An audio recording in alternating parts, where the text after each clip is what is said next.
Weird Al humor is sort of like part fart jokes kind of energy and dad jokes. Well, and it's trying to walk that fine line of parody without mockery. Without vulgarity. I feel like you're laughing with him, not at him. And I think that's a key difference. Weird Al was essentially creating memes before there were memes.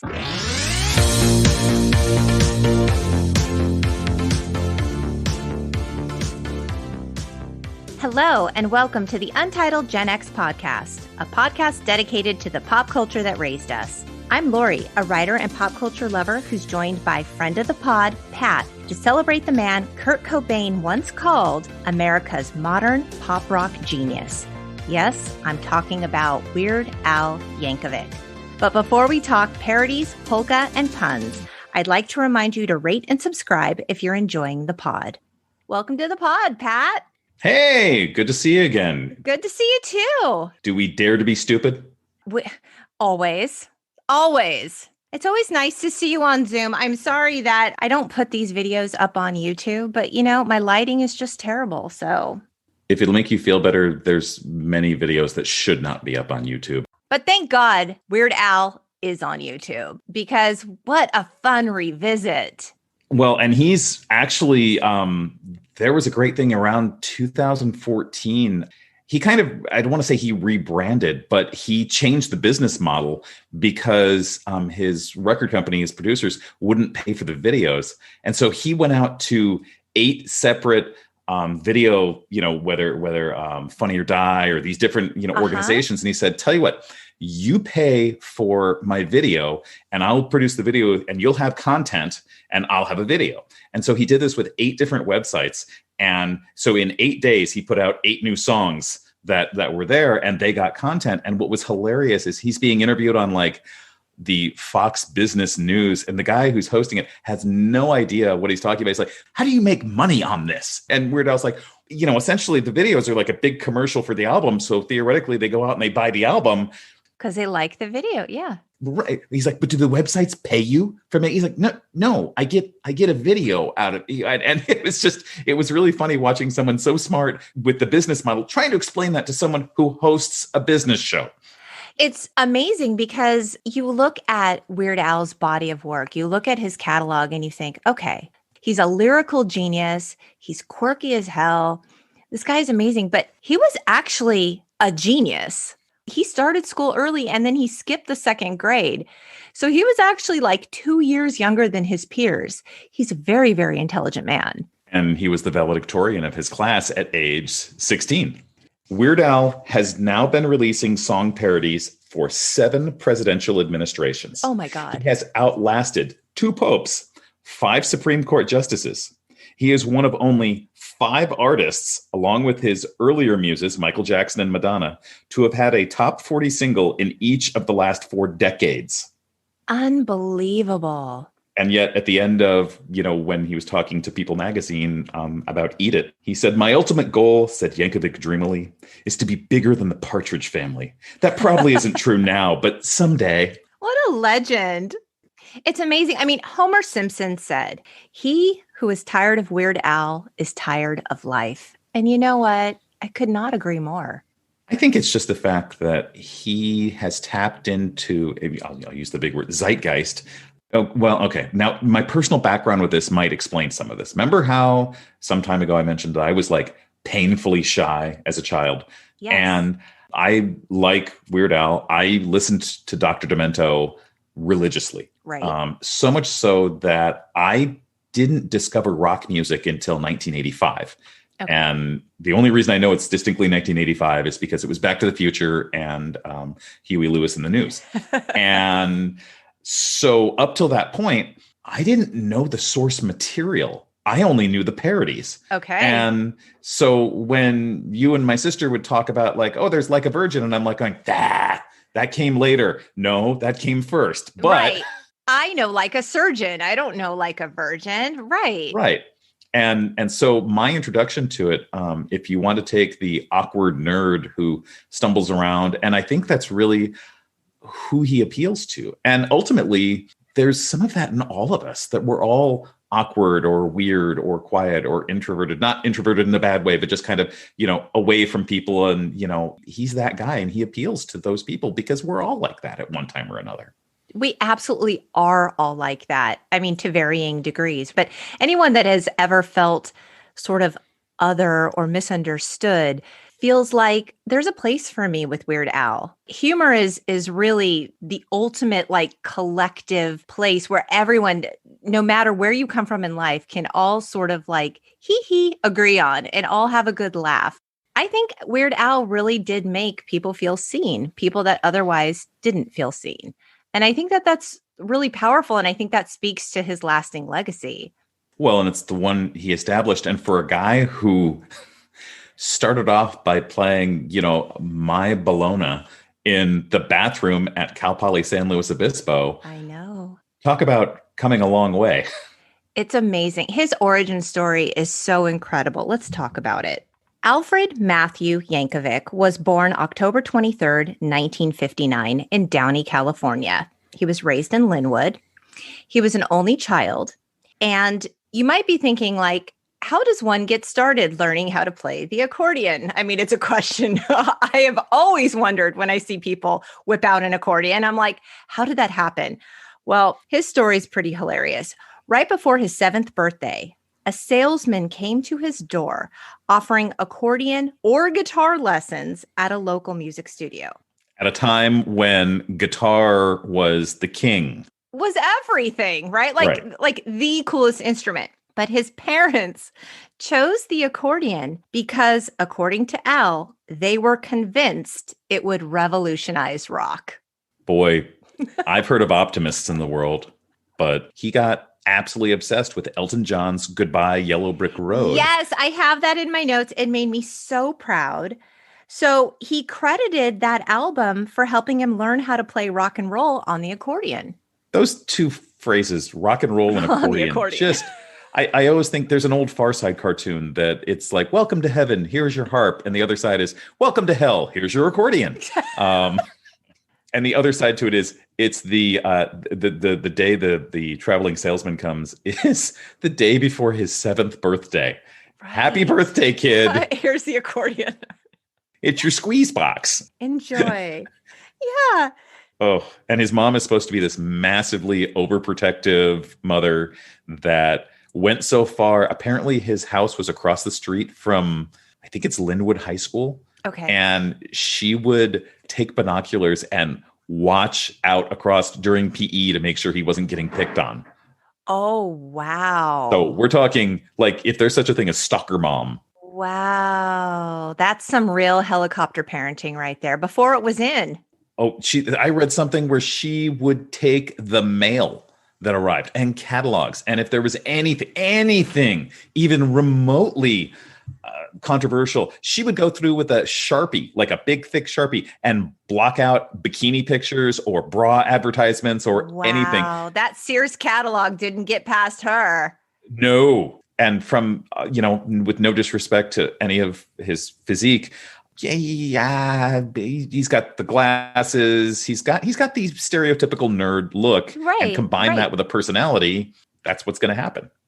Yeah, and growing up, his comedic and parody influences included Stan Freberg, Spike Jonze, Alan Sherman, Shel Silverstein, Frank Zappa, and of course, the various artists that you mentioned on the Dr. Demento radio show. Which, I mean, they're all hilarious. Amazing. Alan Sherman is of the well-renowned Hello Mata, Hello Fada, and so the influence is clearly felt in Weird Al's music. Right. And you mentioned he graduated high school in 1975 as valedictorian of his class at 16, right? Yep. And then he attended Cal Poly San Luis Obispo, Cal Poly SLO, where he ultimately ended up earning a bachelor's degree in architecture. Because that tracks, right? Yeah. I mean, you gotta be kind of smart to earn that degree in architecture. He must have been really good at math. Well, and he also did what I think a lot of us do going to college is he tried to reinvent himself. Indeed. He tried to, this is the point where the notion of Al emerges. Not Alfred, Al. And not just Al, Weird Al. Well, but that's the thing. He was called that by the people in his dorm because he Right. was kind of weird and kind of shy, and he would wander and just kind of look at them and then wander along. And so they started calling him Weird Al, and they did not mean it as a compliment. No. They were using it to mock him, but he reclaims it and begins using it as a DJ from the Wednesdays midnight to 3 a.m. shift at the local college radio station, and he christens himself Weird Al. Isn't that fantastic that he used that to his benefit to create this persona that ended up just launching his entire career? I love that he took it and he said, oh, okay, you guys are going to call me that? Okay, I own it. What that means is there's some nameless dorm guy from the late 70s going, I was the one that called him that. I get credit for that, you know?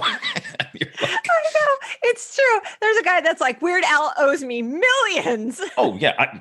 Trademark, copyright, that's mine, you know? And so he becomes this DJ, but it wasn't until open mic night at Cal Poly in 1977.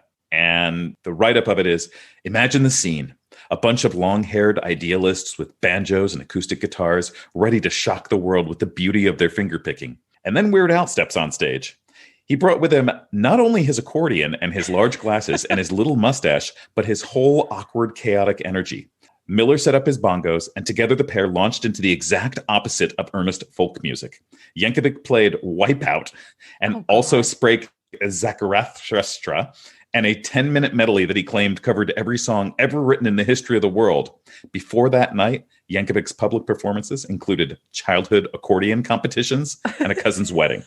Now he was sharing his own bar music. mitzvah here. Right. You know, isn't that, well, the accordion, that fits. But now he was sharing his own music, the essence of himself, with a room full of strangers. The odds were high he would bomb, then disappear back into his tiny room forever. Instead, the opposite happened. The crowd went wild. Weird Al's ridiculous music got a standing ovation. Oh. The applause would not stop. People hollered for more. And they ended with, for a kid who had spent his entire childhood being either ignored or bullied, that sudden validation was transformative. His friend Miller remembers looking over at his shy friend and seeing Yankovic's face lit with total joy. It was glowing, he once said, like Chernobyl melting down. What article was that? That was the Anderson article in the New York Times magazine, which is titled "The Weirdly Enduring Appeal of Weird Al Yankovic." Oh, we will link that in the show notes. That's fantastic. So he actually had a real life Napoleon Dynamite moment. How many times do we see someone put themselves out there and the cool kids go, right. Oh, that's stupid. Like in a room full, I think I had read, like in a room full of wannabe Dan Fogelbergs, you know, he steps out there and he's just like fully in himself, in his weirdness, and he owns it. Like when we think of, there's a big focus nowadays. I'm sure you've seen it with your kids. I've seen it with mine. The big focus of, you know, there is no bullying and we're going to prevent that. And, you know, there's emotional safety. He was in the shower at college and they stole his clothes. This is how he became friends with Miller, is that a group of these jerks stole his clothes and he was mortified, and he came out and he wrapped the shower curtain around himself and ran back to his dorm. And Miller looked at the guys and he's like, "You're jerks." And he takes the clothes and brought them to back to Al. And they started talking, and he said something like, "Oh, do you play the accordion?" And he's like, "Yeah." And he's like, "Well, what about this?" And he comes up with this really obscure, deep cut song from Elton John. And he said Weird Al pulled out the accordion and played the 11-minute song note for note from memory. Oh, I love that. And it's just, but they've been lifelong friends since that time, which that's great. You think of the moments that, you know, where your friends come from at your, you know, roughest points, and you think, wow, they're still around in a good way. In a good way. Yeah. And so in 1976, Dr. Demento actually spoke at Cal Poly SLO, and Yankovic gave him a tape of an original parody song that he had performed on the accordion. It was called Belvedere Cruisin', and it was about his family's Plymouth Belvedere. And Demento loved it. He put it on the air. He said, Belvedere Cruising might not have been the very best song I ever heard, but it had some clever lines. I put it on the air immediately, and people responded to it. And so from exposure like that to then having a platform on his radio show on the college station, his confidence was building. The more that he performed and people seemed to respond, he was inspired to create a parody of the Knacks' My Sharona called My Bologna. Like you mentioned, he recorded it in the bathroom across the hall from the college radio station. And so he sent that in to Dr. Demento. Dr. Demento played it on the air. People liked it. Great. But it wasn't until Al gave a tape of My Bologna to the lead singer of the Knack, who had been performing on campus at SLO. And the lead singer loved it. He loved it so much that he told the VP of Capitol Records, Rupert Perry, you guys need to put this song out on Capitol Records. And then they decided to do that. And that was his first record deal. And you talk about how the music business has changed. Oh, I know. From the days of, hi, here's a tape of my music, see what you think, and maybe this will get me something. And so, nowadays, I'm trying to think of like what that would look like now. And it would be like My Bologna on a TikTok. Absolutely. And it would have to go viral. Yeah. It's funny because in watching these videos for some of the songs that we're going to talk about here, someone said in the comments, like, Weird Al was essentially creating memes before there were memes. Absolutely. As a footnote to the Cal Poly bathroom story. Yeah. To this day, Cal Poly marks that bathroom with a plaque as the birthplace of Weird Al Yankovic's career. Shut up. I'm not kidding. That is so great. And that's funny is he graduates with the degree in architecture. He actually finishes. He doesn't, it's not the stereotypical, oh, I've been discovered. I'm leaving college. I'm going to go on tour. He actually finishes it and, moves down to Hollywood. He's sleeping on a Murphy bed. He's got, and he's trying to get started. So we go from My Bologna to his spoof of 2 years later. Another one rides the bus, spoofing Queens. Another one bites the dust. Yes. And then we get to Ricky. Instead of Mickey. Mm-hmm. And I Love Rocky Road instead of I Love Rock and Roll, which from those four, you can figure out food becomes a central idea. Yes. And the understanding that I've read about it is that it's the fact that food is a universal. Everybody has to eat. And so anyone can relate to it. And, in fact, and we'll get to Smells Like Nirvana a little bit later, but when Weird Al reached out to Kurt Cobain for permission to do Smells Like Nirvana, Kurt Cobain's first question was, what's it going to be about? Is it going to be about food? And Al's like, actually, no, it's not going to be about food. But that was his question because food is a theme throughout so much of his music. Yeah. Right. And depending on your perspective, funny or bad, I do find myself kind of wondering how it would be treated today if it came out that way. Yes. And I would like to talk about that a little bit more when we get to fat. Right. Yeah.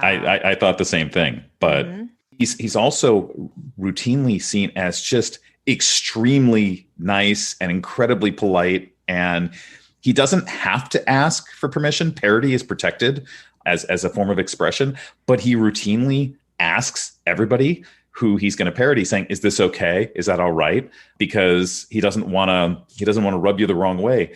And Andy Samberg said, he is so incredibly nice. He's the nicest person you'll ever meet. Exactly what you're dreaming he'll be like. And the article on Anderson says, no one has ever heard Weird Al raise his voice in anger. He doesn't swear. When a script comes to him with a bad word in it, he politely asks for revisions. Sometimes experimentally, his wife will try to get him to say a curse word at home. Come on, honey, it's just us, she'll say, but he refuses. Oh, he's kind of old school. He's old school. And in reading YouTube comments, somebody said, Weird Al is proof you don't need to be vulgar or mean-spirited to be funny. You just need to be creative.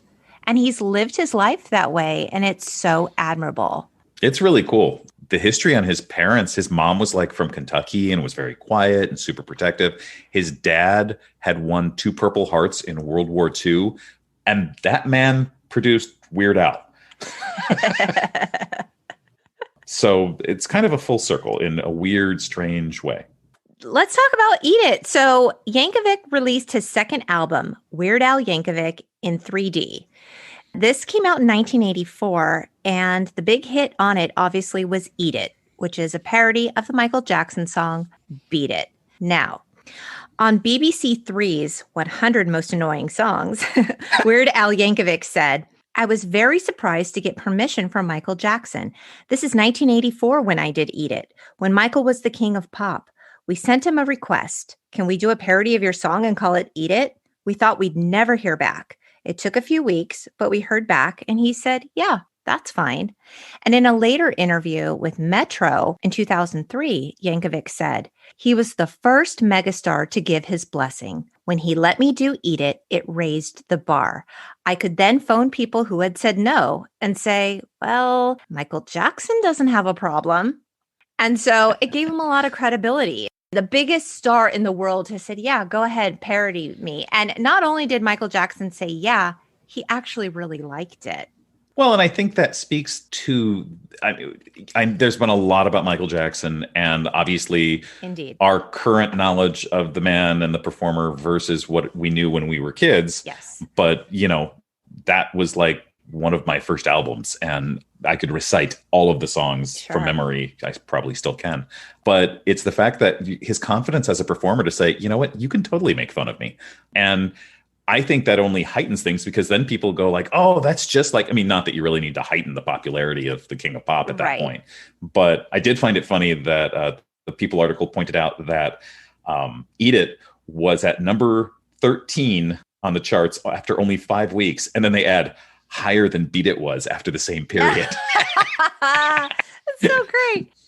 So the song Eat It is basically a song that speaks to parents that are frustrated with their children's picky eating habits. That would be me. Yeah, that would be me too. Okay, so picky eaters. I am one. I gave birth to 2. It's tough. I can't tell you how many times I have thought about this song in their toddler years when they were just at their most picky. Did you used to sing this to your kids? I did not. It's kind of funny. Weird Al was such a dominant part of my childhood. And then, you reach like middle school and like, what's the line? You put the childish things away and you move forward into, and so it was part of my formation, but I had kind of moved on to other things with my identity. And yet it's a very, very dear part of who I am, which I suspect is what it is for a lot of people too. Yeah, it's like Weird Al humor is sort of like part fart jokes kind of energy and dad jokes. It's like that snicker. This is so silly. This is so funny. It appeals to kids, but then it also, I think, really like, I don't know that the middle school crowd these days really has their finger on the pulse of Weird Al, but I feel like if they did, they'd be all over it. I'm sure there, like anything, there's a niche crew that follows and, gets into it. The guy who did the New York Times story talked about going to a concert of Weird Al's. And he's like, really? A concert? Do you really do like a concert for parodies? And he's like, he was so into it. And he's like, and the crowd that ranged from kids who were like in single digits all the way up to 60-year-olds. And they came in and they had Weird Al hats with Weird Al pins and Weird Al shirts and Weird Al, and there's a picture in the article of Weird Al standing in front of 283 of his fans, all wearing bright, loud Hawaiian shirts with the frizzy, curly, what was described as poodle hair.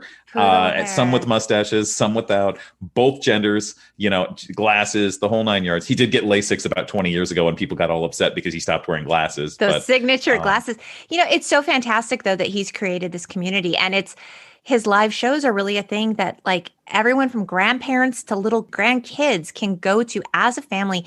You don't need to really worry about vulgarity. We talked about how he's a clean artist, clean comedian, and you can all just get together and have just like good old fashioned family fun together in celebration of Weird Al. There's so few things you can do like that. The proverbial good, clean fun. Yes, exactly. I think my favorite part of the whole thing is when he was interviewed, when they shot the video. And I will preface, you've heard repeatedly, I didn't have cable. So my exposure to these songs it was completely audio. I didn't see the videos till later. And in a couple of cases, I don't think I ever saw Smells Like Nirvana until this. Oh, really? Okay. But I when he was interviewed about doing the video for Eat It, Weird Al said, well, it's kind of a natural thing to do because of the close physical resemblance between Michael and myself. It's uncanny. Twins. And his willingness to put himself out there. And, so the video opens up almost it's shot for shot. You could literally look on YouTube and there are lined up. It's just in there. That's how I watched it, Pat. I pulled up in one window, Beat It. I pulled up in the other window, Eat It. And I would watch like a few frames of each one side by side. And I could not believe it. It was so great. Like, let's talk about favorite parts. Okay, so in Beat It, one of like the cool guys, I don't even know, he pulls a girl's hair back to kiss her. Yes. And then in the Eat It video, the dancer goes to do that and rips the girl's head off. And then tosses the head at the bartender or whoever. I know, I died. And then, they had in the Beat It video, the dancers were coming up like through the manhole, like all cool. And then the guy gets stuck. It was so great. So tell me about your impressions with the videos.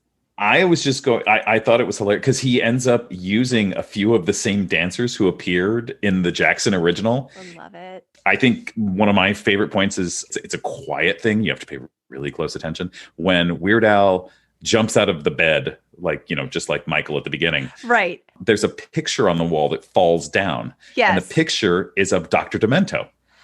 I saw the picture fall down, but I didn't realize what it was. Right. So it's kind of like full circle, but the fact that he's almost paying credence. I was trying to see what it was for Michael, and I was wondering, I didn't know if it was a family picture. I didn't know if the other possibility I was wondering is if it was like a religious picture. And I'm thinking so this is like Weird Al's God, I see. He's referred to Dr. Demento as his D mentor.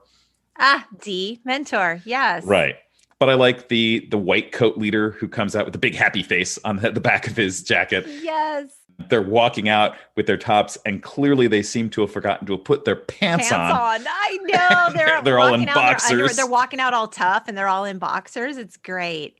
Right. And when Weird Al is in bed, like Michael, he's got all this food all around him. Like there's chips in the bed. There's a pizza in the bed. There's food on the nightstand. And I have to say, though, Weird Al, not a terrible dancer.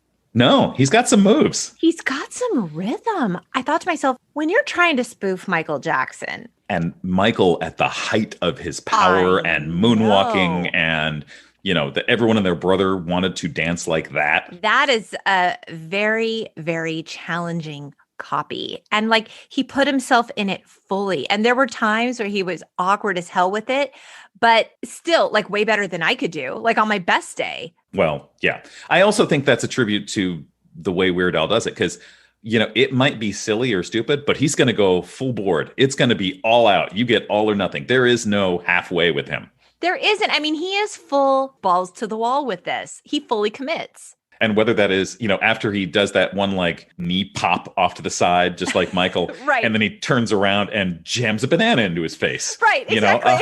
It's like, what? The contrasting narratives, because if you look at the original Beat It, it's, Gang 1 is getting ready and Gang 2 is getting ready. And we do cuts back and forth as they're preparing. And he does the same thing, except for there's a slight twist where aside from the fact that, half the crew didn't remember to put their pants on, then we have in the original Beat It, they climb into the back of a pickup truck and we're on our way to the Rumble. But in Eat It, they're all standing there waiting for the bus. And that scene where the wrists are tied together in the Michael Jackson Beat It video, and they pull their switchblades and they're engaged in this like dance. It's a very West Side Story kind of choreography. Yes. It's pretty cool. It's so funny in the Eat It video because these guys, their wrists aren't tied together. They're each holding the leg of like a rubber chicken or something. Yes. Yes. And instead of knives, they pull cutlery. My favorite comment was one of them pulls a fork and the other one pulls a spoon. And the comment with the guy was like, I got my money on the fork guy. Yeah, like who do you think's gonna win? The carve his heart out with a spoon. And then we have to talk about that epic Eddie Van Halen solo. Well, the famous guitar solo, which in Michael's is performed by Eddie Van Halen. I say Michael because, we're on a first name basis. Right, of course. it was reproduced by Yankovic's producer, Rick Derringer. What's interesting about Rick Derringer is that he was in some other bands and stuff as time went on, and he became a producer for Weird Al because he thought, this guy's got gold and this is going to work. So he plays it in the recording. In the video, it's played by Jim West, the one who's playing the guitar, which begins to smoke and then explode. Explodes, yes. But Derringer's history is he played guitar on 2 hit power ballads written and produced for Jim Steinman, but Jim Steinman also created Air Supply's Making Love Out of Nothing at All and Bonnie Tyler's Total Eclipse of the Heart. But he starts producing Weird Al Yankovic in 1983, and he believed that Yankovic was going to be a success and didn't want to wait for the record company involvement. So he ends up producing 6 albums between 1983 and 1989. And it ends up being remarkably successful. And of course, because this is Weird Al, when we finally get to the end and he turns around, he's got the cat eyes. From Thriller. The reference to Thriller. So on October 19th, 1989, the Recording Institute certified it as a gold single. The song ended up reaching number 12 on the U.S. Billboard Hot 100, and it even won a Grammy for Best Comedy Recording in 1985. He was interviewed about that because I think he's now got 5 Grammys. Okay. And they said, well, how do you feel about that? And he's like, well, the first one is really kind of the coolest because after that you get to say Grammy Award winning artist. Right, exactly. in front of your name. Carry that forever, right? And Jackson really had no reason to complain because he received royalties from Yankovic due to the strong similarities. So heck yeah, he's getting money out of this.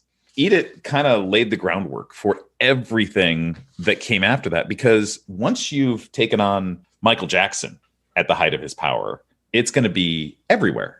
Everyone's going to hear that. Exactly. And to your point of knowing the parody versions of songs before knowing the actual original song, someone wrote in the YouTube comments, back in the 80s, my roommate bought me a ticket to a Michael Jackson concert because she didn't want to go alone. I sang along to Beat It with Weird Al's lyrics because they were the only ones I knew. I thought she was going to kill me. But that's even affected because he does a song about Star Wars, not Yoda, but he does another one about the saga begins to American Pie. And Don McLean, who's the original performer, talked about the fact he's like, my kids kept playing that and they kept singing it. And he talked about that he would be on stage and he would be thinking of Weird Al's lyrics instead of his own. I think I read that he got it wrong. Like in some performance he was singing and he was like, oh crap, I'm singing the Weird Al lyrics instead of my own lyrics to my own song. Right. It's those things that you just scratch your head and go, when the original artist is messing up the lyrics of their song with your parody, you've arrived. You have arrived. It's true. So we'll link to Eat It in the show notes. Go ahead and check out the video if it's been a while. It's been viewed over 40 million times. So go check it out. Well, from Eat It, I'd like to go to Fat, not because these happened one right after the other, but let's keep Michael Jackson together just to keep it all neat and tidy.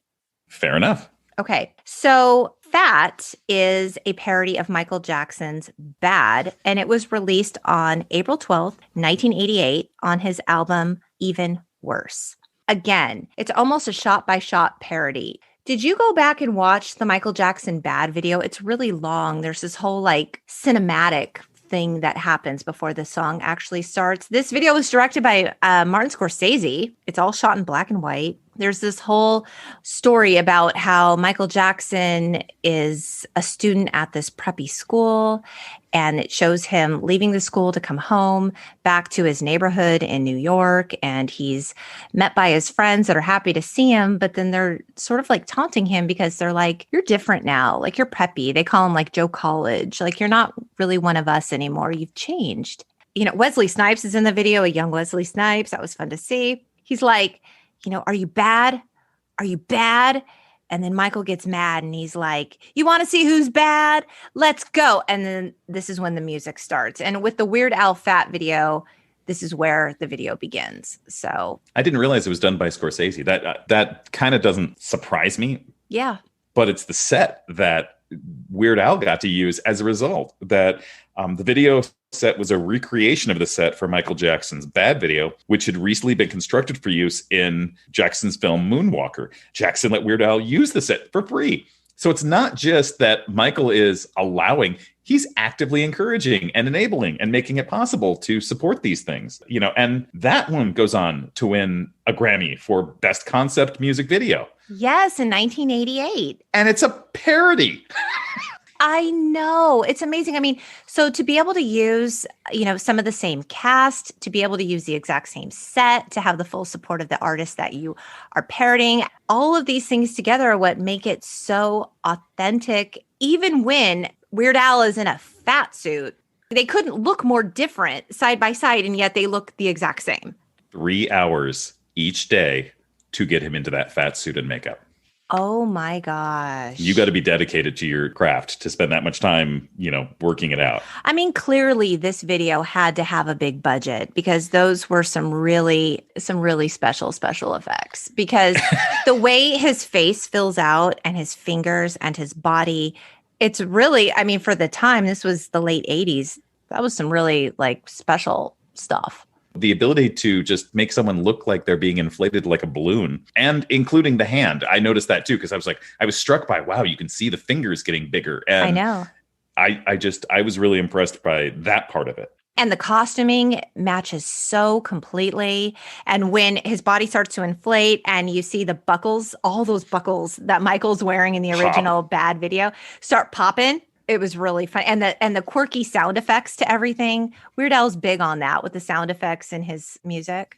But they also played on one thing, because how in most of Michael Jackson's music from that time, there's, shouted invocations of ow, things right. Like that. Yes. I am not going to attempt.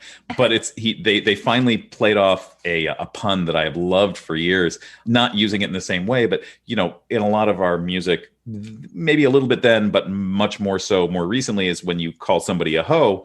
And at one point he's running out, they're running, and he goes, ho, and somebody hands him a garden hoe. Right. I know. That's hilarious. I know. And then when Michael Jackson's saying shamon. Ham on.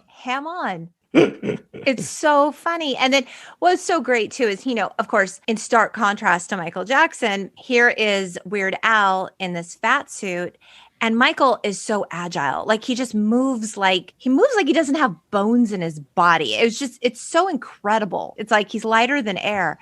And then here's Weird Al in this suit trying to emulate these moves, and they're sloppy and clumsy, and he's exhausted because he's supposedly this overweight person trying to do all these moves. It's really funny to be able to see it in contrast with the original. From what I read, the reason Weird Al was inspired is because of where Michael jumps the subway turnstiles. Uh-huh. And he's like, oh, our guy wouldn't be able to do that. And it becomes hilarious. It becomes a big joke. Yeah. Which brings us to kind of the crux of it, looking at it, and you judge something in the time it's in, this is 1988. So we're going 32, 33 years later. Yep. But I don't know if it's necessarily fat shaming. This is a great question, because this was my immediate first thought also. And I was thinking, okay, 2 questions. Number 1, does the video hold up today? And number 2, is this video considered offensive? Because you could look at it and you can argue it both ways. I Googled, and on Reddit, someone said Fat, the song, might be considered insensitive towards people who weigh more. But if you read the lyrics, he's actually saying he's awesome. Your butt is wide. Well, mine is too. And the whole world knows I'm fat and I'm proud. What are your thoughts? I tend to agree with that analysis, because when you see him and, the line of I'm fat, it's not said, it's said in the same tone as I'm bad, as meaning right. Tough, but he's like, oh yeah, well, I'm fat, I will see you and raise you, right. Literally in this case. And right. They're not laughing at, they laugh at certain things, but I don't think, when they go to start running and the camera starts panning over and the camera is passing them, and all the dancers who are heavier guys and Weird Al are trying to catch up, yeah. and the camera stops and then pans back, and they're all leaning up against walls and stuff like that. And yes, he leans against a post, and the whole post creaks over and everything like that. I feel like you're laughing with him, not at him. And I think that's a key difference. Truthfully, like someone said in the comments on the YouTube, this is literally just a compilation of Yo Mama So Fat jokes put into a song. which are a treasured moment of every child's life. I mean, it's a tale as old as time, really, but I haven't found online that there's been big backlash for Weird Al. He hasn't had to face his old material in the same way that a lot of comedians have had to. I think by the nature of parody, that you're making fun of the original. And even in the parody, he's not mocking Michael Jackson per se. I mean, he's mocking the story, but I don't think it doesn't feel. Well, and the larger question is he mocking overweight people? I don't think so. And that's an interesting question to ask our audience. What do you guys think? What do you think about fat? Do you think it still holds up? Do you think that it's problematic? I'd be curious. Yeah, I'd be very curious. The video has been viewed more than 65 million times on YouTube. And if you search up fat reaction videos, there's so many people watching the video for the first time and reacting to it. And I mean, people think it's funny. People are still laughing. I mean, that's kind of his brand of humor is Three Stooges. Very much so. Very slapstick. Physical comedy. Right. Curly's funny. And Curly's funny in part because he's a big guy. So when he falls on, Mo and Shemp, he holds him down because he's a big guy. And just in this video at one point, Weird Al falls on top of one of his dancers and the dancer's like, ah! I'm sorry. That's funny. Not because he's, it's just as funny if two thin guys, one falls into the other and you see Napoleon Dynamite crush somebody. It's still funny. Yeah. It does seem neatly linked that we go from eat it to fat. Right. It seems like these two things go together. Right. Why don't you talk about what you found out about Weird Al performing this song live? This is from a Billboard article from 2019. The Grammy Award-winning humorist has dropped his pair of well-known Michael Jackson parodies, Eat It and Fat, from the set this time out in the wake of HBO's Leaving Neverland documentary and the controversy that followed. I don't know if that's going to be permanent or not, Yankovic tells Billboard, but we just felt that with what's happening recently with the HBO documentaries, we didn't want anybody to feel uncomfortable. I felt I had enough fan favorites in the show that I could get away with it. I haven't gotten a lot of pushback. There have been some people who have expressed disappointment, but we decided to err on the side of not offending people. And maybe there hasn't been any pushback because he's so sensitive to his fans. And for a guy who's the nerd, he doesn't want to do anything that would further put, you back into your room. He did talk about the bright side, though. He said, it does, however, waive him of the responsibility of putting on the oversized fat suit during shows in the summer heat. It's still in storage, Yankovic says, so it may come back someday. We'll see. Interesting. Did you read about his writing process? No. It's not I'll just come up with this line and one and done. We're talking in the old ones, the writer, he brings the writer in and he shows him a computer file. He's like, name a song. And he named one of the songs and he starts showing him all the possible iterations of every word of every line of that song. And there's not like one or two, there's like 9. I could change it this way. I could change it this way. I could change it this way. And he talked about that when he's in that writing stage, he just wanders around the house in kind of a vegetative state, trying them out and playing with them. And his line was, he's like, I'm probably going to be performing them for the next 20 to 30 years, so I better get it right. Yeah. And so he doesn't take it. I mean, we think of parody that by its very nature, it's poking fun or it's, mocking something. And you think, oh, well, it's just flippant. He takes it seriously for a guy who was so smart. I just think that kind of shows the craftsmanship that goes into his songwriting. Ironically, it's parodying it, but he feels very strongly where they don't take even the recreation of the songs. They don't just karaoke it. They don't just go out and pull out the audio track of the existing song and then he puts his in there. No. They perform the music separately, and that's really difficult. He even did more recently, he did a Hamilton polka. Yes, and, I saw that. It's something where Lin-Manuel Miranda, who is a Weird Al obsessive, credits Yankovic as an influence on Hamilton. And Miranda once lip-synced Taco Grande, a Mexican food-themed parody of the 1990 hit Rico Suave, in front of his 6th grade class. He told me he prefers many Weird Al songs to the originals, Weird Al is a perfectionist, Miranda said, every bit as much as Michael Jackson or Kurt Cobain or Madonna or any artist he has ever spoofed. So you get the musical power of the original, along with this incredible twist of Weird Al's voice and Weird Al's brain. The original songs lose none of their power, even though they're on a polka with burping sound effects in the background. In fact, it accelerates their power. It's both earnest and a parody. I mean, it's truly amazing. I mean, in his own way, Weird Al really is an architect. He is constructing these songs and they have lasting power and they're smart. I think sometimes we forget about that. I think we look at the videos and they're silly and they're spoofy and slapsticky. And I think sometimes we forget about the true genius that goes into creating something like this, particularly something that is universally loved. I mean, that's a true art. Well, and it's trying to walk that fine line of parody without mockery. Without vulgarity. That takes it to a whole new level. And the fact that he was able to thread that needle, not just once or twice, but repeatedly. I know. Throughout his entire career. And to the point where you can look back on it now and you don't wince. In fact, I know we're going to talk about Like a Surgeon. Part of me thinks he was ahead of the curve because his jokes about at one point where the surgeon reaches in with his forceps and takes the money out of the wallet. And I'm going like, he's got the head. I mean, and that was what, 1984, 85. 85. Let's talk about it. We're here. Let's talk about Like a Surgeon. Of course, a spoof to Madonna's 1984, Like a Virgin.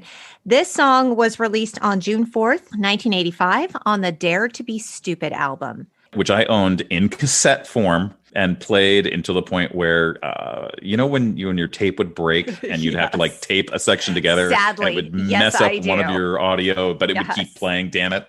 This loops back around for y'all because that was your very first episode of this podcast. It was episode 1 of the podcast. Kate and I covered Madonna's Like a Virgin. And so this was easily, of the Weird Al videos that we're covering here today, this was my favorite.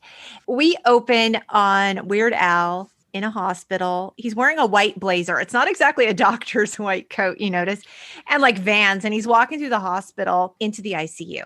Okay, so it was shot in an actual hospital that went out of business. And if you listen very carefully, you got to turn your volume up. When he's walking through the hall, you'll hear Dr. Howard, Dr. Fine, Dr. Howard, which is a nod to the Three Stooges, Men in Black, no reference to Will Smith. Okay. Which incidentally took place in a hospital and featured incompetent doctors. See, there's so many little Easter eggs in here. Like for true fans to be able to pick these things out, so much thought went into it. I just enjoy it because, again, I was introduced. I mean, I had heard the Madonna version. I like his better. It's just funnier. Oh, most certainly. And, once the music starts up and the fact that the heart rate monitor starts to the tempo. Yes. Right. Yes. And of course, there's a lion in the hospital, just like in the original video. And you're like, what is a lion doing in the hospital? And it's the same question Kate and I asked on episode 1. What is a lion doing here? It's just as non sequitur as anything else. Isn't there a lion everywhere? But this is also the very premise. This is unique among all of Weird Al's songs. This song was suggested by Madonna. She was talking to a friend about this song, and the friend said something like, oh, well, I wonder how long it'll be before Weird Al does that. And she said something like, yeah, it'll be like a surgeon or something. Well, the friend relayed that to a friend who relayed that to Weird Al, and he went with it. And I think this is the only time that ever happened, right? He said he's not in the business of taking suggestions from people. Right. He's like, it's hard enough just to get my stuff out there. Right. And he takes it and he runs with it. So the music starts up and suddenly we have the lion who wanders across. We have the one, it took me a second to notice. There's a person on a bed that's being pushed along and there are feet at both ends. I didn't notice that. I'll have to go back and look at that again. We get the x-rays, one showing the skull of a chimpanzee, another with the nail in a human skull, which you just wince at. Yes. One of the lyrics, something about, I was last in my class. Yeah, so it opens and it says, I was last in my class, barely passed at the institute. So we see the doctors and nurses scrubbing up for surgery, and some of them are washing their feet. Some of them are washing dishes. Right. We get into the operating room and there's an operation game on the back wall. It was prominently displayed on the wall. And in terms of surgical tools, we see garden shears, a welding gun. There's like cranks. Like there's just scary items. There's crayons on the surgical tray. There's a kitchen knife block. And I'm just like, oh, it's just making me squirm. Oh.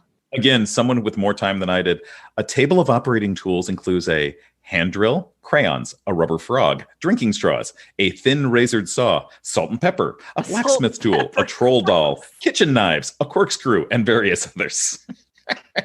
All of those make me feel really bad. And Weird Al's like, okay, what's the most random stuff we can put on this surgical tray?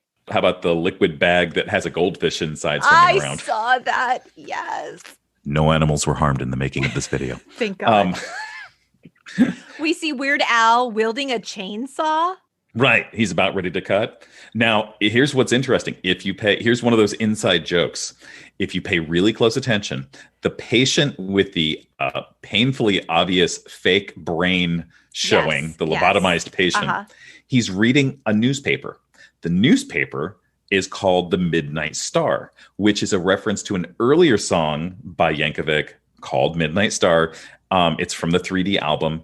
It's an original song, and it's making fun of the tabloids, the Weekly World News and the National Enquirer that you used to see at checkout, Yeah. And so it's literally saying, now I've got this guy in the video actually reading the rag. It. And we have George of the Jungle on the display monitor for heart rate or something. Yes, the cartoon. The patient has a giant bullseye painted on them. There's a Madonna lookalike in the corner filing her nails. And it would have been great if that was actually Madonna. I wonder if she would have been game, I mean, Hey, you took my idea. I'll do a cameo. Why not? It would have been fun. Yeah. The ventilator is coin operated. Did you see that? Yes, and I liked it where they huddled up and you got the football player randomly on one side. So weird. I just thought it was funny that they bring the mask in only for a second and then they bring the mask out. And I was kind of like going, oh, I thought they'd just bring the mask in and then it would like fade to black because you would be like your eyes going down. But then they hand it off and the other doctor comes in, inhales it, and then falls backwards, collapsing. And it's like, okay, that's funny. Oh my God. By the end of it, he starts dancing at the end of the video. And now it's not only a reference to, everything that's gone on with Like a Virgin. Now we've got video from Lucky Star and the constant focus on Madonna's like abs and her belly button and stuff. Yes. When he's dancing in the hallway and rolling around the floor like Madonna in the Like a Virgin video, he's also on the gurney doing all this like similar moves that Madonna did on the gondola. And I was dying. It was so funny because he was moving just like her, and Weird Al trying to be sexy. That is comedy right there. Someone said in the YouTube comments, cannot believe this parody has more production than the original. Probably a higher budget. Maybe. Which brings us to the video that if you said laugh, Smells Like Teen Spirit by Nirvana. It's an unlikely song to parody. And yet, ironically, Weird Al credits Michael Jackson because what he wanted to do is Michael Jackson was releasing Black or White, and he wanted to do a spoof on it called Snack All Night. Again, we're back with the eating theme. And Michael said no. He said, I think it's too serious. I don't want you to spoof this one. And Weird Al was in a real funk. UHF, his movie, had not performed very well, and he didn't really know what to do. But he credits Michael because he says, if he had let me do it, I would just become the guy who spoofs Michael Jackson songs. And that's, a limited prospect at some point. But by doing this, he heard Smells Like Teen Spirit. And the first time he was like, no, it's not, it's catchy. He actually, Weird Al himself, liked the song. It really resonated with him. He felt it. And the angst and the agita and the frustration of grunge, which happened, the tail end of our high school careers. Well, for you, yes. I believe that album came out either in late 91 or early 92. And I know from my research that Weird Al, he wanted to cover the song, but he was afraid that the song wasn't going to be popular enough for the parody to really like hit a nerve with people. Like if enough people don't know the original, then how successful can the parody really be? But he wanted to parody the song because he thought Nirvana was, quote, creating big seismic shifts in pop culture. He called it, and they did. And so as the song was gaining popularity, he was like, this is great. So I can do it. And the song ended up being released on April 3rd, 1992 from his album Off the Deep End. Now, the story of how he got permission is fantastic. Do you want to tell the story, Pat? From what I understood, and you tell me if I'm wrong, he finally decided, all right, I want to do this, but I want to get Kurt Cobain's permission. And he was having a hard time getting a hold of him. Yes. And Victoria Jackson, who was one of the regulars on SNL, had also been in UHF. And so he called Victoria Jackson the night that Nirvana was playing SNL and said, can you put him on the phone? And Cobain said, sure, that's great. And Dave Grohl said later that, he's like, that's when we knew we had arrived, that Weird Al was going to make fun of ours.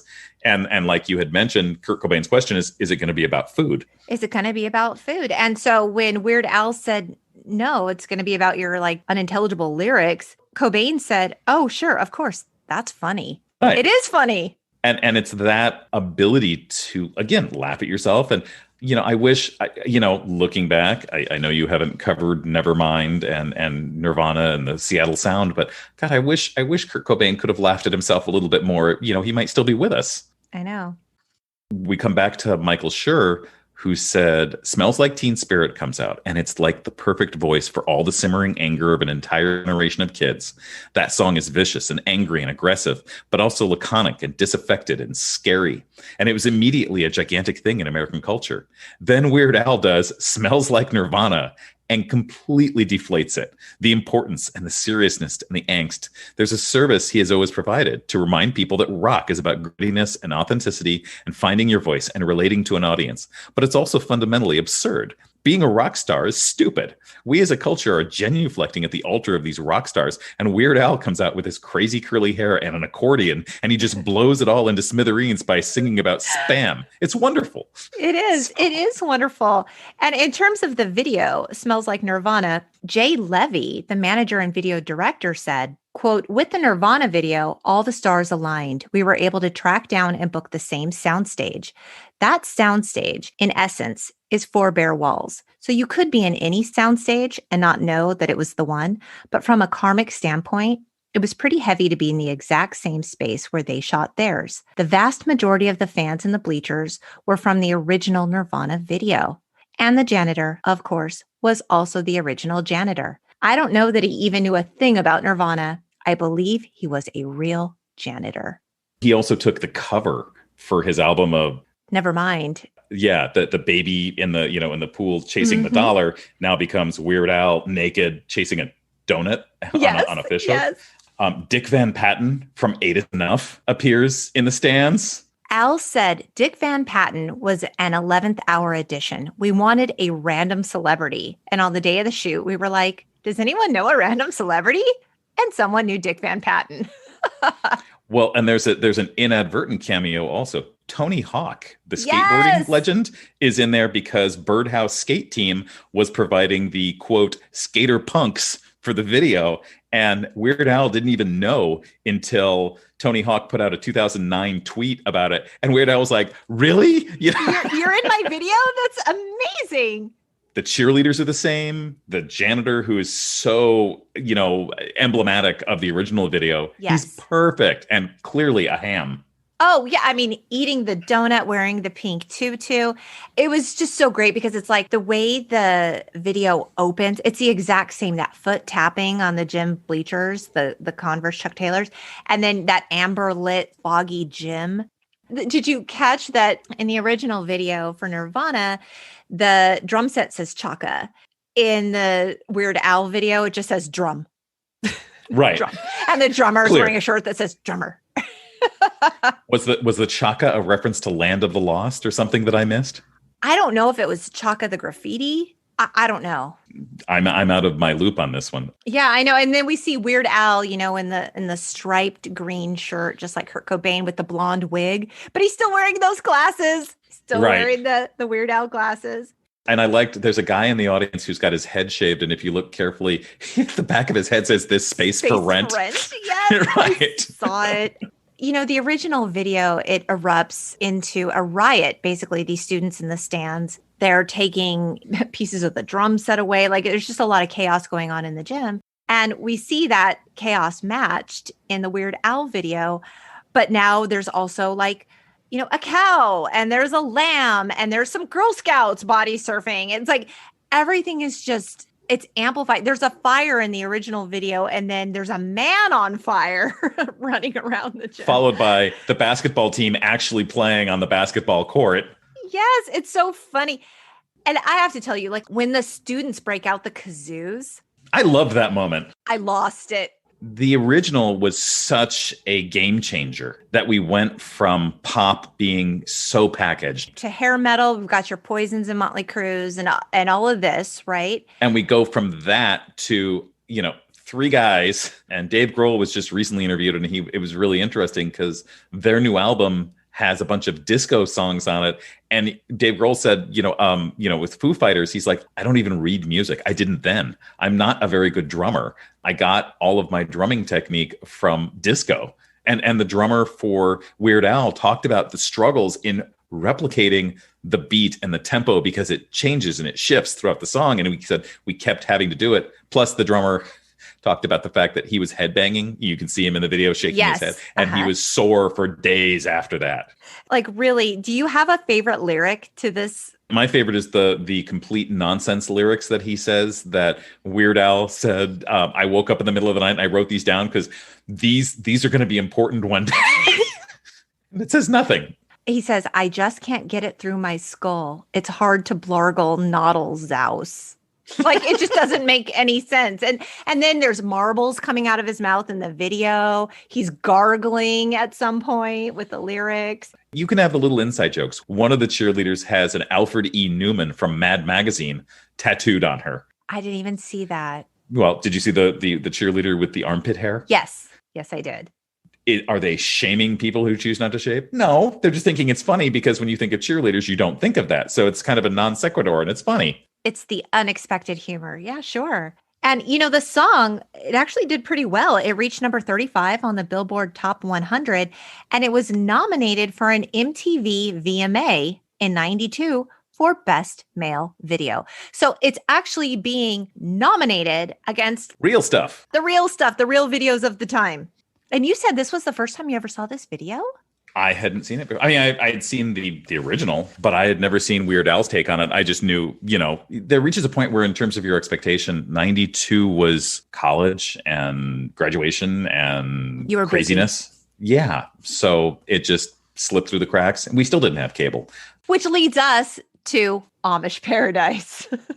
How appropriate. Love that segue. This is the one where Weird Al got burned because he had spoken to Coolio's management and the management said, sure, that's fine. And then word got out that he was doing this and Coolio was not cool with him doing it. No, he wasn't. He was not ready to laugh at himself. So, of course, Amish Paradise is a parody of Gangsta's Paradise from the film Dangerous Minds. With Michelle Pfeiffer. But Coolio went on the record as saying, I ain't with that. No, I didn't give it any sanction. I think my song was too serious. It ain't like it was with Beat It. Beat It was a party song, but I think Gangsta's Paradise represented something more than that. And I really, honestly and truly don't appreciate him desecrating the song like that. And Weird Al wrote him an apology letter.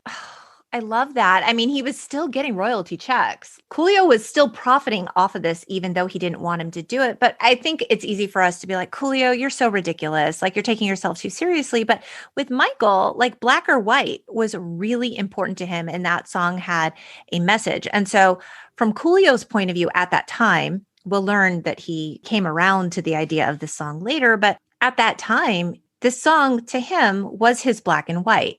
This was an important song with an important meaning. And so for Weird Al to take it and parody it, he didn't want that for this piece of art. I can see it from his perspective. Well, and a year later, Coolio rapped the couplet, fools be in the bars unadvanced with a switch, uppercuts and fight kicks with Weird Al Yankovic. Oh, he used it in a song. Okay. But the lesson to Weird Al from this was after Amish Paradise, he always made sure to speak directly with the artists and never rely on their management. Interesting. So he got burned.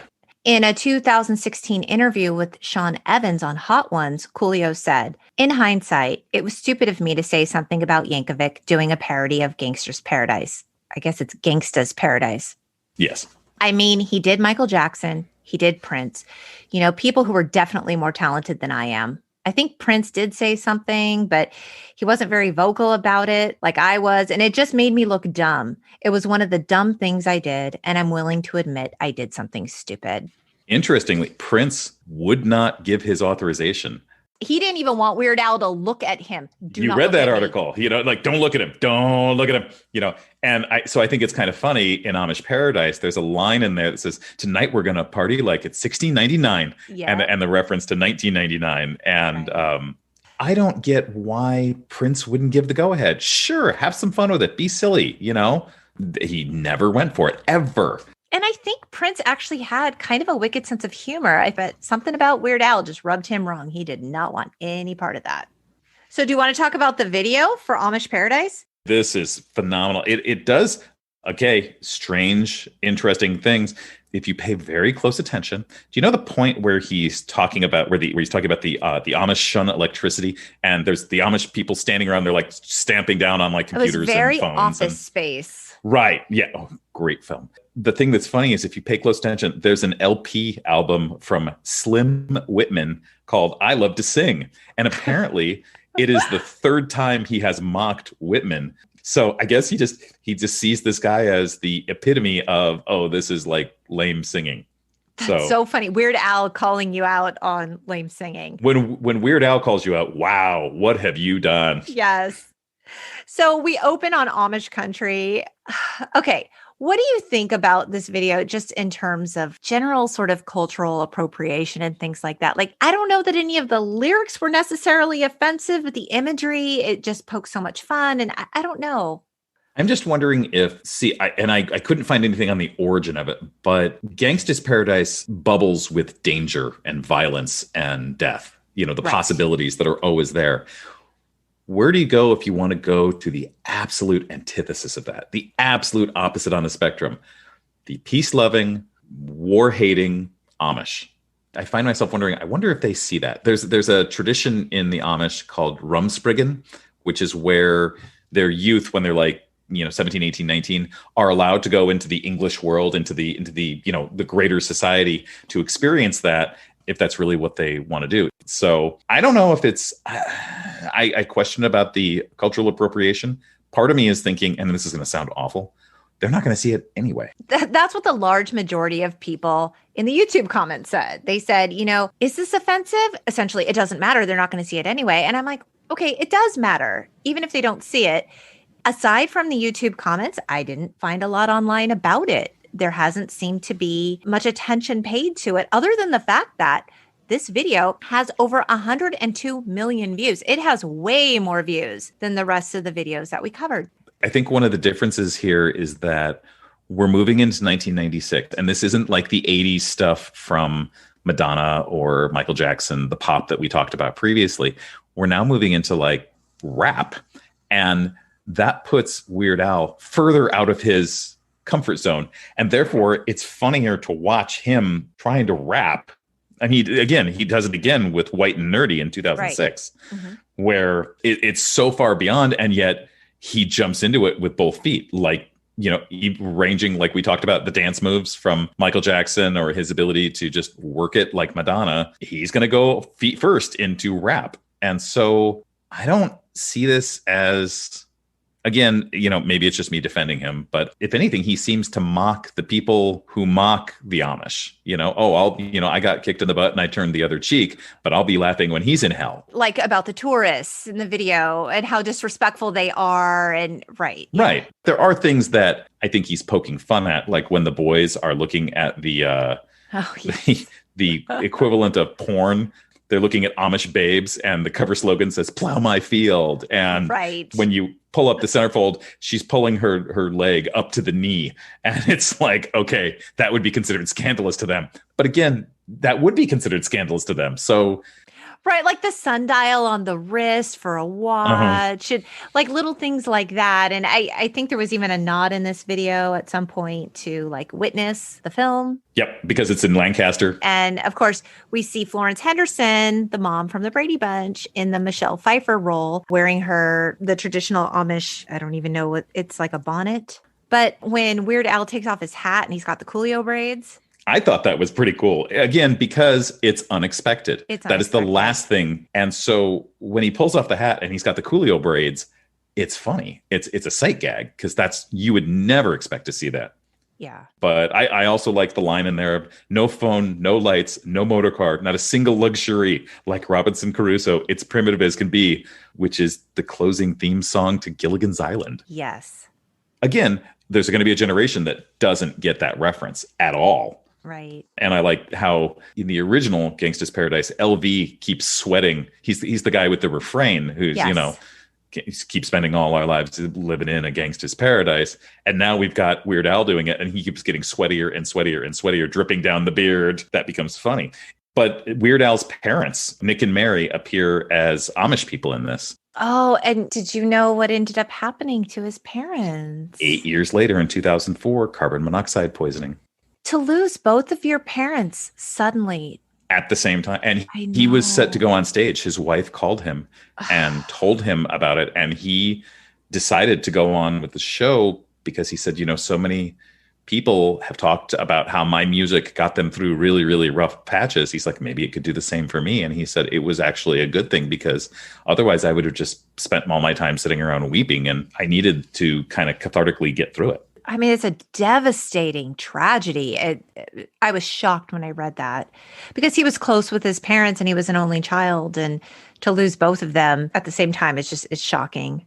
Right. The other part of it is he had married Suzanne, I'm going to mispronounce her name, Krajewski, in 2001. And, they had a daughter soon thereafter because she's now, 18. But when she was going to be introduced to him, she's like, oh, God, who am I? He's going to be crazy and loud. And the New York Times Magazine said he turned out to be the opposite. Off stage in his civilian life, Yankovic is shy, introverted, extremely private, and unfailingly polite. Among the big personalities of the world, and that's where Sandberg talks about how nice he is and how he never swears. And so his wife fell for him. She's a marketing person for 20th Century Fox, or was. I don't know if she's still working in the field, but I mean, just again, we're the genuinely nice guy. He's a vegetarian. Yeah. He tries to be vegan, but occasionally he'll slip into cheese pizza. Yeah. So you talk about gutsy. When the barn is raised, the frame falls towards Yankovic, who is standing where a gap in the frame is. Yankovic performed this stunt himself. He has acknowledged that this gag is a Buster Keaton homage. According to Yankovic, in a 2020 interview, the scene was extremely dangerous to record. The wooden frame was reinforced with steel beams to prevent it from torquing. So if Yankovic was hit by the frame at all, he would have died instantly. Oh, my God. And you go back and it casts new light watching it. The other one was near the very end. Yankovic is reaping crops with a scythe, then walking away from a barn while the animals move in reverse motion. For this effect, the scene was recorded normally while Weird Al walked backwards, and this is what blew my mind, and lip-synced the words backwards. I read that. So when the scene is shown backwards, he's walking forward and his lips are in sync with the song itself. Imagine how much practice that had to take. I want to know who they go to and say, hi, I need you to give me the lyrics. How would I lip sync them backwards? I just, that blows amazing. My mind. But I was just overall, the whole thing, both the concept, the humor, the Gangsta's Paradise original video was such a powerhouse, independent of the movie. But when you combine it with the movie and the story that told and everything, it was heavy. And he comes in and makes it funny. And that's hard. I'm just grateful he did it. So we've got the giggles. This song reached number 53 on the Billboard Hot 100. So people liked it. Apparently. Well, and you mentioned it's got more views than any of the other ones we talked about. Yeah. I mean, I've followed his career here and there. The other one that I find more recently that I enjoy is, remember the Robin Thicke Blurred Lines? Right. And he did Word Crimes, which for an English teacher, I was dying. You're like, this spoke to me in a really big way. Well, and it's something that I could, I teach 7th and 8th grade. I can show my kids that and not have to edit or worry about, oh my God, they're going to say something that, could be bad. Right. He had a great quote, and he said, I think Robin Thicke was just grateful. The only thing I was making fun of was his grammar. Well, yeah. Nonetheless, I think Weird Al is a national treasure and will continue to be. And the profile that was written on him is a worthwhile read if you can get past the paywall. And it's kind of sweet that, years later, he's in this exclusive club and has left a body of work. He's not done yet by any stretch of the imagination. And he talks about the fact that the whole model has changed. He doesn't have to race around and figure out what's on the top charts and which one is he going to have fun with. He can do whatever he wants and then, dump it online and say, there you go, Right. There's a real freedom in that. Sure.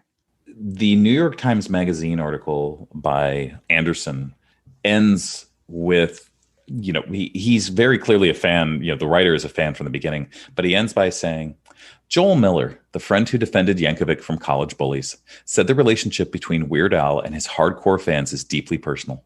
He's giving them validation, he told me. They feel a kindred spirit. When they're at his concerts, they are in a safe space. They are able to be stupid or outlandish or whatever, exactly as they want, and nobody judges them. In fact, it's the opposite. People appreciate them for what they are, not for what they aren't. The connection is so deep that it is more like a merging. And after a while, it struck me that Weird Al has basically spent his whole life making his music for exactly these people, which is to say, for his childhood self. For many decades, he has been trying to delight Alfred Yankovic, the bright, painfully shy kid who grew up alone in his tiny bedroom. For the benefit of that lonely boy, he reshaped the whole world of pop culture. His ridiculous music sent out a pulse, a signal, and these were the people it drew, the odd, the left out. A crowd of friends for that lonely kid.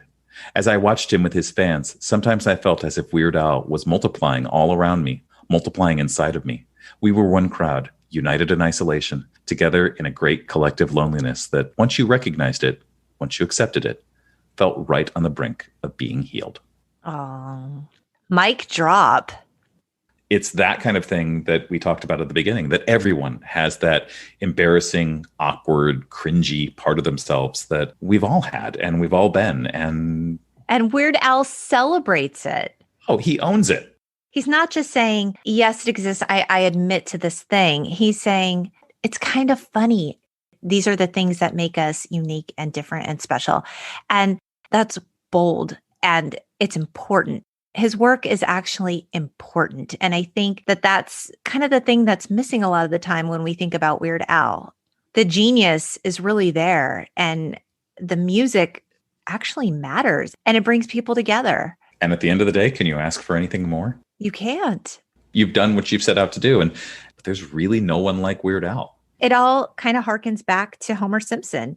He who is tired of Weird Al is tired of life. And as long as we have Weird Al and we have his music, life's just funny. Thank you for the opportunity to be here and talk about, my childhood. Thank you so much for coming on. And I know we had something else picked out for our episode here, but we'll circle back around. Yeah, we will. And I remember you being a fan of Weird Al, and I remember you having the cassette tape. That's probably because I locked you in the car and turned the volume up and you were forced to listen to it whether you liked it or not, going, this is stupid. I continue to like it. So, thank you for being here. And thank you, my fellow Gen Xers, for listening. I'd like to remind you to visit us on the interwebs at the UntitledGenXPodcast.com. You can also find us on Facebook and Instagram at the Untitled Gen X Podcast. We hope you keep in touch, beautiful people. Bye. Practice your accordions.